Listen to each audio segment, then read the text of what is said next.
ជាសួរគ្រូនិងសួស្តីអ្នកនរគ្នាចឹងឥឡូវខ្ញុំនឹងប្រើប្រាស់នៅ comment មួយចំនួនដើម្បីទៅត្រួតពិនិត្យមើលលើ hardware និង system control របស់ Linux Ubuntu របស់យើង so ខាងស្ដាំដៃរបស់ខ្ញុំហ្នឹងគឺខ្ញុំបាន SSH ចូលមកកាន់តាមរយៈ PowerShell ដើម្បីសួរអ្នកនរគ្នា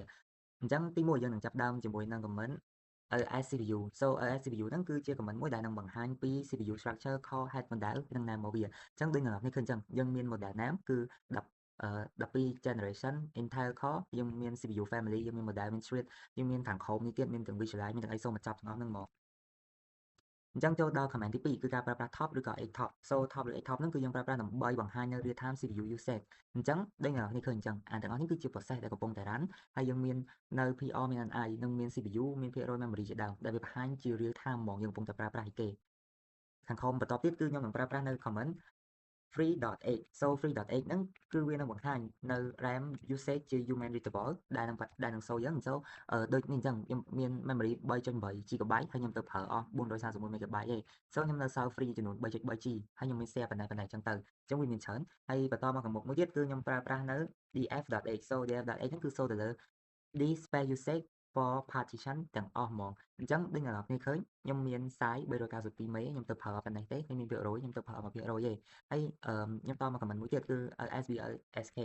LSBLK so អាហ្នឹងគឺវា show នៅ block device និង partition ជា tree structure វាខុសគ្នាពីឥឡូវអានេះវា show ជា tree structure អញ្ចឹងមាន SDA មាន SDA1 មានអីចឹងទៅបន្តមក comment មួយទៀតគឺពាក់ព័ន្ធជាមួយនឹង network and GPU information អញ្ចឹងពីមុនខ្ញុំធ្លាប់បានបង្ហាញនៅ network A ដែលវានឹងបង្ហាញនៅ email network address របស់យើងអញ្ចឹងខ្ញុំមានព័ត៌មានខាងក្រោមនេះយើងមាន link យើងមានinet 192.156.101 អញ្ចឹងទៅ so ថ្ងៃនេះខ្ញុំនឹងបង្ហាញមួយទៀតគឺ IP ADDR មកវាពាក្យថា IP address អាហ្នឹងគឺ show នៅព័ត៌មានដូចគ្នាហ្មងអត់មានខុសគ្នាទេអូខេបន្តមកខាងមុខទៀតគឺខ្ញុំនឹងបង្ហាញអ្នកនរគ្នាពី sudo LSH LSHW so sudo មួយហ្នឹងពេលដែលយើង run ហើយវានឹងបង្ហាញអំពីព័ត៌មានរបស់ hardware របស់យើងហ្មង sudo LSHW អូខេនេះអញ្ចឹងមានព័ត៌មានច្រើនមែនទែនមកតាំងពីលើហ្មងអញ្ចឹងយើងមាន Ubuntu មាន description គឺ run នៅលើ computer production របស់ខ្ញុំគឺ VisualBox មាន version មាន core មានអីណានៃមានមកច្រើនទៀតមាន memory នៅក្រោមនេះទាំងអស់ទៀត so ច្រើននៅក្នុងហ្នឹងច្រើនមែនទែនហើយបន្តមកទៀតគឺការមើលទៅលើ process management so ទី1គឺខ្ញុំបង្ហាញអំពី PSU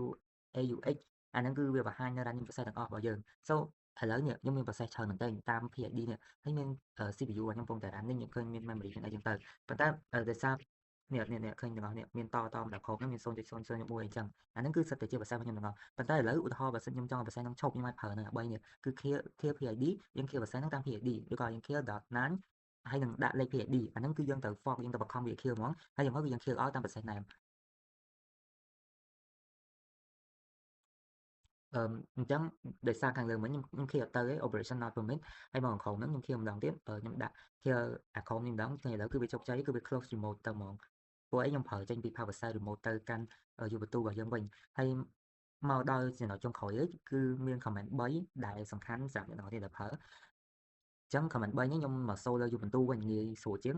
ទី1ហ្នឹងគឺ comment shutdown ហើយទី2ហ្នឹងគឺយើងទៅ schedule shutdown យើងអាចកំណត់ទៅខាងមុខ15នាទី30 1ម៉ោង2ម៉ោងអញ្ចឹងហើយនឹងទី3ហ្នឹងគឺយើង cancel shutdown វិញចឹងឥឡូវខ្ញុំចូលពី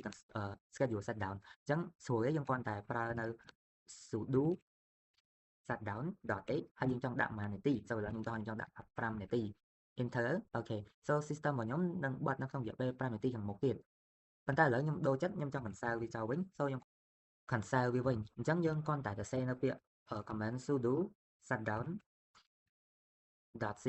enter ឥឡូវ system shutdown របស់យើងបាន cancel ហ្មងហើយមកដល់ចំណុចចុងក្រោយគឺយើងទៅ cancel យើងទៅ shutdown ភ្លាមហ្មងគឺយើងប្រើប្រាស់នៅ sudo shutdown now អញ្ចឹងអ្នកនរគ្នាគ្រាន់តែវាយនៅពាក្យ sudo shutdown now អូ sudo shutdown now អូខេឥឡូវបិទអញ្ចឹងឥឡូវពីរបស់ខ្ញុំគឺមានតែប៉ុណ្្នឹងទេសម្រាប់ show comment នៅថ្ងៃហ្នឹងគឺចប់ត្រឹមការ shutdown ជាមួយនឹង Ubuntu របស់យើងអញ្ចឹងអរគុណច្រើនសម្រាប់ការទស្សនាអរគុណ